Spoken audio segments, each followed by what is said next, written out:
जय हिंद मेरे प्यारे बच्चों। आप सभी मेरे प्यारे विद्यार्थियों का एक बार पुनः स्वागत है आपके अपने YouTube channel Subhash study centre पर। जितने भी मेरे प्यारे बच्चे कक्षा 9 के विद्यार्थी हैं और अर्धवार्षिक परीक्षा देने वाले हैं, तो मैं आपके लिए लेकर के आ चुका हूं आज के इस वीडियो में हिंदी विषय का मॉडल पेपर। जी हाँ मेरे प्यारे बच्चों, आपकी अर्धवार्षिक परीक्षा के लिए मैं यहाँ पर आपको प्रोवाइड कराने वाला हूँ हिंदी विषय का मॉडल पेपर। और यह मॉडल पेपर सेम आपकी अर्धवार्षिक परीक्षा का जो पेपर आएगा उसी पैटर्न पर आधारित है। कहने का तात्पर्य है कि आपका जो पेपर होगा सेम इसी पैटर्न पर होगा और यहाँ से भी प्रश्न आपकी अर्धवार्षिक और वार्षिक दोनों ही परीक्षाओं में पूछे जाएंगे। तो इस वीडियो में इस मॉडल पेपर को मैं पूरा हल भी कराने वाला हूं, तो वीडियो के लास्ट तक जरूर बने रहना, क्योंकि इस मॉडल पेपर के सभी प्रश्न इंपॉर्टेंट हैं।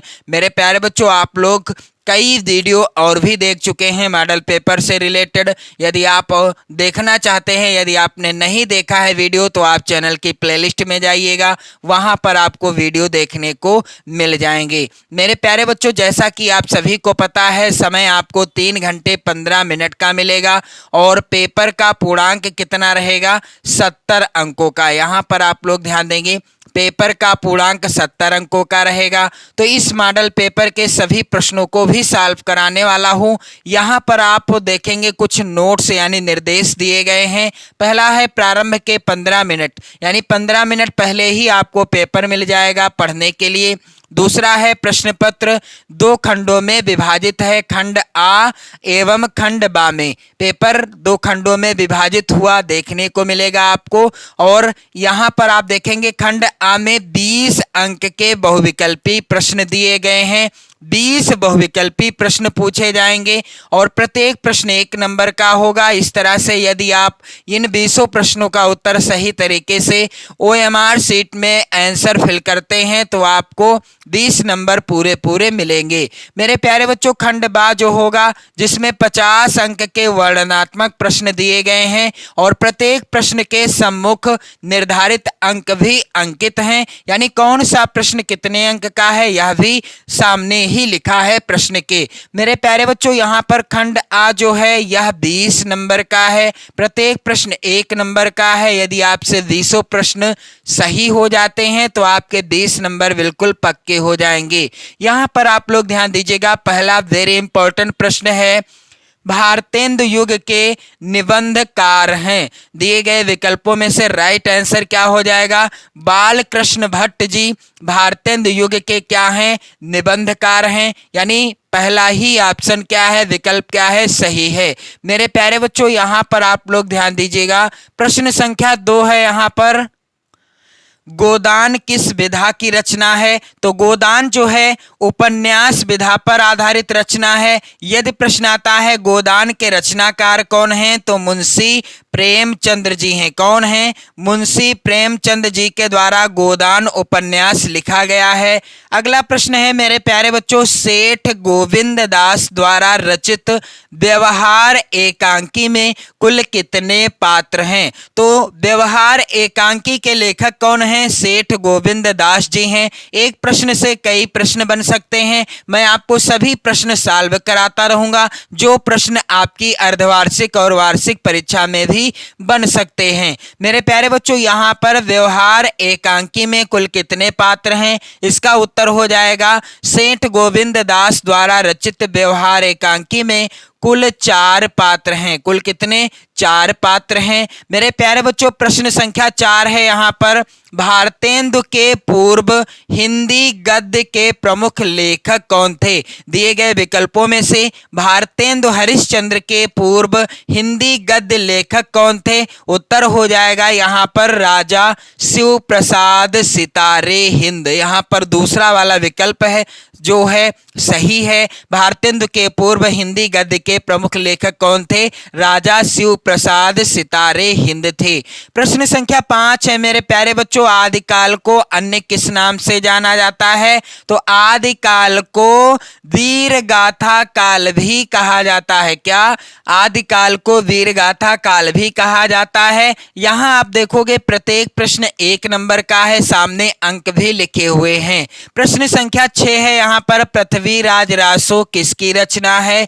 तो पृथ्वीराज रासो चंद बरदाई जी की रचना है। यदि प्रश्न आ जाए हिंदी का प्रथम महाकाव्य कौन सा है? तो हिंदी का प्रथम महाकाव्य पृथ्वीराज रासो है।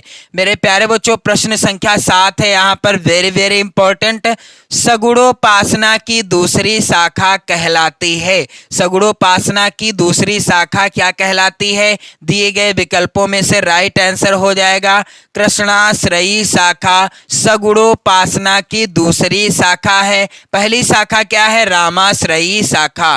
प्रश्न अगला है मेरे प्यारे बच्चों, साखी शब्द रामायणी किसकी रचना है? तो उत्तर हो जाएगा कबीरदास। कबीरदास जी के द्वारा रचित है साखी शब्द रामायणी। अगला प्रश्न संख्या 9 है मेरे प्यारे बच्चों, देखी रूप लोचन ललचाने हर से जनु निज निधि पहचाने में निम्नलिखित रस है। दिए गए विकल्पों में कौन सा विकल्प सही होगा? देख रूप लोचन ललचाने हर से जनु निज निधि पहचाने में श्रृंगार रस है। कौन सा? श्रृंगार रस है। अगला प्रश्न संख्या 10 है, बंदहु गुरु पद पदों में परागा सुरुचि सुबास सरस अनुरागा के प्रत्येक चरण में कितनी मात्राएं हैं? तो सबसे पहले आपको बताना चाहूंगा मैं कि यह जो है प्रस्तुत जो पंक्तियां हैं चौपाई छंद पर आधारित हैं और चौपाई छंद के प्रत्येक चरण में कितनी मात्राएं होती हैं? 16 मात्राएं होती हैं। राइट आंसर है 16 मात्राएं हैं। अगला प्रश्न है प्रश्न संख्या 11, तरनी तनुजा तट तमाल तरवर बहुछाये में अलंकार है। इसका उत्तर क्या होगा? अनुप्रास अलंकार इज द राइट आंसर। मेरे प्यारे बच्चों आप लोग ध्यान दीजिएगा, जहां पर एक वर्ण या अक्षर की आवृत्ति एक से अधिक बार हो वहां पर होता है अनुप्रास अलंकार। और यहां पर आप लोग देख रहे होंगे ता अक्षर की आवृत्ति यानी ता एक से अधिक बार आया है, इसलिए यहां पर कौन सा अलंकार है? अनुप्रास अलंकार है। प्रश्न संख्या 12 है मेरे प्यारे बच्चों, यथाशक्ति का समास विग्रह क्या होगा? तो इसका उत्तर क्या हो जाएगा? यथाशक्ति का समास विग्रह हो जाएगा यथाशक्ति यानी शक्ति प्लस अनुसार, शक्ति के अनुसार। अगला प्रश्न है, माता पिता दिन रात आदि के बीच किस विराम चिन्ह का प्रयोग हुआ है? तो यहाँ पर जो चिन्ह लगा है माता और पिता के बीच में, दिन और रात के बीच में, ये चिन्ह इसे क्या कहते हैं या इसे किससे संबोधित किया जाता है? तो यह है योजक चिन्ह। इसे क्या कहा जाता है? योजक चिन्ह कहा जाता है। अगला प्रश्न संख्या 14 है मेरे प्यारे बच्चों, अस्थि शब्द का तद्भव बताइए। तो अस्थि शब्द का तद्भव क्या हो जाएगा? हड्डी हो जाएगा। प्रश्न संख्या 15 है यहाँ पर, अज्ञान का विलोम क्या है? तो अज्ञान का विलोम क्या है मेरे प्यारे बच्चों? यहाँ पर आप लोग ध्यान दीजिएगा, अज्ञान का विलोम है ज्ञान और ज्ञान का विलोम क्या है? अज्ञान। दोनों ही एक दूसरे के विलोम हैं। अगला प्रश्न यहाँ पर आप देखोगे 16 नंबर का है, कमल राजीव जलज नलिन आदि कहलाते हैं। तो ये सब क्या कहलाते हैं? पर्यायवाची कहलाते हैं। और ये किसके पर्यायवाची हैं? कमल के ही पर्यायवाची हैं। अगला प्रश्न संख्या 17 है मेरे प्यारे बच्चों, महाशयः का संधि विच्छेद बताइए। महाशयः का संधि विच्छेद बताइए। तो इसका उत्तर क्या हो जाएगा मेरे प्यारे बच्चों? महा प्लस आशयः। यहाँ पर दूसरा वाला विकल्प सही है। महाशयः का संधि विच्छेद क्या होगा? महा प्लस आशयः हो जाएगा। प्रश्न संख्या 18 है, रामः रूप है राम का। यह प्रश्न है वेरी इंपॉर्टेंट और इसका उत्तर क्या हो जाएगा? तृतीया विभक्ति बहुवचन। यहाँ पर रामः जो रूप है यह किसका है? राम का कौन सा रूप है? तृतीया विभक्ति का और बहुवचन का रूप है।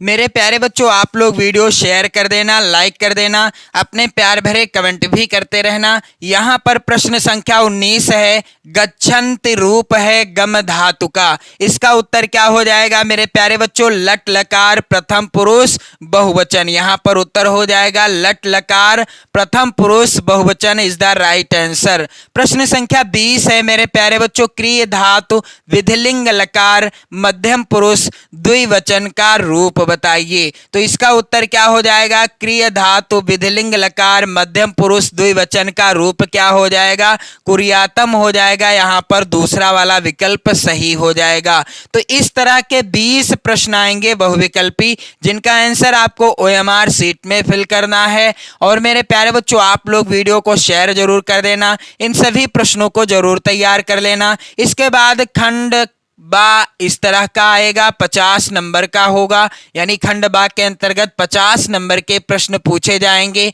यहाँ पर आप देख रहे हैं प्रश्न संख्या 21 है, निम्नलिखित गद्यांश पर आधारित प्रश्नों के उत्तर दीजिए। पहला गद्यांश है, मोटर चली गई, बूढ़ा कई मिनट तक मूर्ति की भांति निश्चल खड़ा रहा। तो यह जो गद्यांश है, इस गद्यांश का पहला प्रश्न है, भगत को किस बात पर विश्वास नहीं हो रहा था?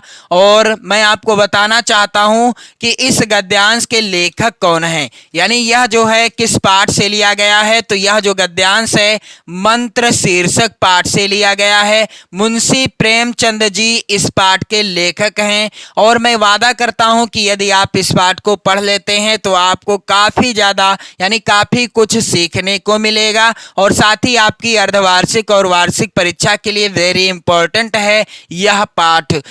मेरे प्यारे बच्चों, इस गद्यांश के नीचे 3 प्रश्न दिए गए हैं। आपको किसी एक गद्यांश के नीचे दिए गए 3 प्रश्नों का ही उत्तर देना है। अगला अथवा में यहाँ पर गद्यांश है, दुनिया में 2 अमोघ शक्तियां हैं, शब्द और कृति। तो यह किस पाठ से लिया गया है मेरे प्यारे बच्चों? निष्ठा मूर्ति कस्तूरबा। आप लोग ध्यान देंगे, निष्ठा मूर्ति कस्तूरबा शीर्षक पाठ से लिया गया है। इसके लेखक कौन है? निष्ठा मूर्ति कस्तूरबा शीर्षक पाठ के काका कालेलकर। इस पाठ के लेखक कौन हैं? काका कालेलकर जी हैं इस पाठ के लेखक।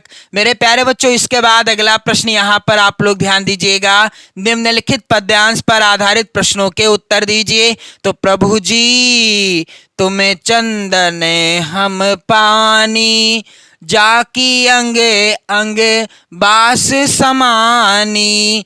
प्रभु जी तुम्हें घने बने हम मोरा, जैसे चितवत चंद्र चकोरा। यह किस पाठ से लिया गया है? तो यहाँ पर आप लोग ध्यान दीजिएगा, प्रभु जी तुम चंदन हम पानी शीर्षक पाठ से लिया गया है। संत रैदास जी के द्वारा यह पाठ लिखा गया है।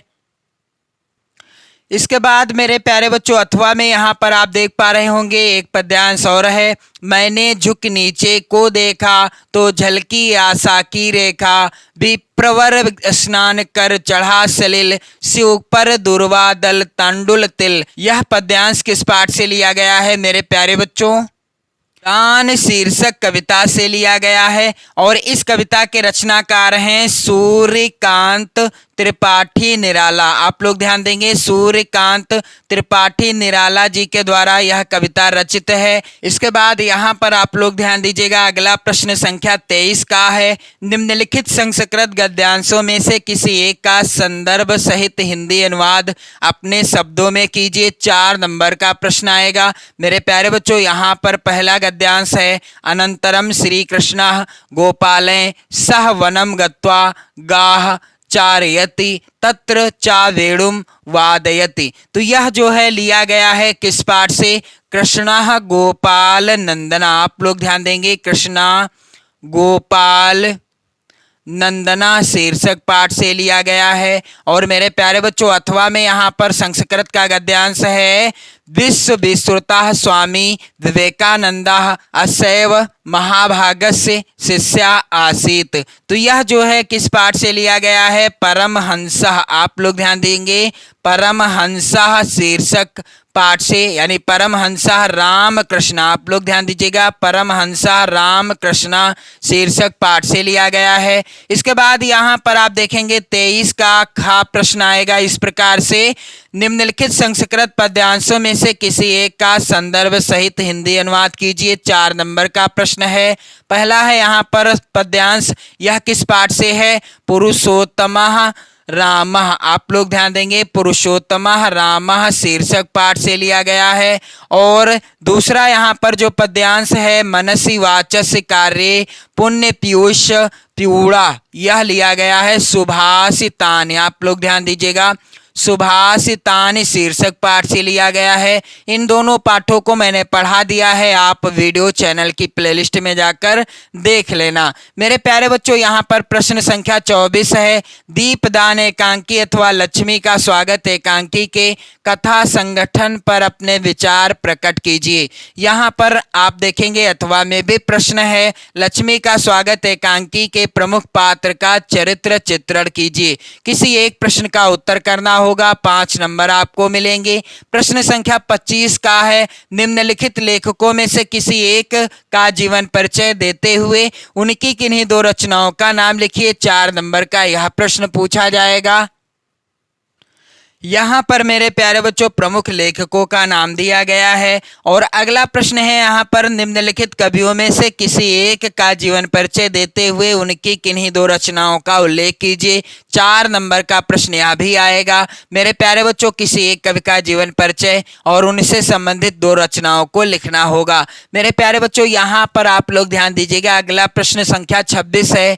अपनी पाठ्य पुस्तक से कंठस्थ किया हुआ कोई एक श्लोक लिखिए जो इस प्रश्न पत्र में ना आया हो। तो यह प्रश्न 2 नंबर का पूछा जाएगा। प्रश्न संख्या 27 है, निम्नलिखित प्रश्नों में से किन्हीं 2 प्रश्नों के उत्तर संस्कृत में दीजिए। तो यहाँ पर आप देखेंगे 4 नंबर यहाँ आपको मिल जाएंगे। इसके बाद अगला प्रश्न है, निम्नलिखित मुहावरे एवं लोकोक्ति में से किसी एक का अर्थ बताते हुए वाक्य प्रयोग कीजिए। और मेरे प्यारे बच्चों, प्रश्न संख्या 29 इस प्रकार से आएगा। यहाँ आप लोग ध्यान देंगे, निम्नलिखित में से किन्हीं 2 वाक्यों का संस्कृत में अनुवाद कीजिए। तथा प्रश्न संख्या 30 है, यहाँ पर शुल्क मुक्ति हेतु अपने प्रधानाचार्य को एक पत्र लिखिए अथवा अपने प्रधानाचार्य को संबोधित करते हुए एक प्रार्थना पत्र लिखिए जिसमें अशुष्ट होने के कारण 1 दिन का आकस्मिक अवकाश मांगा गया हो।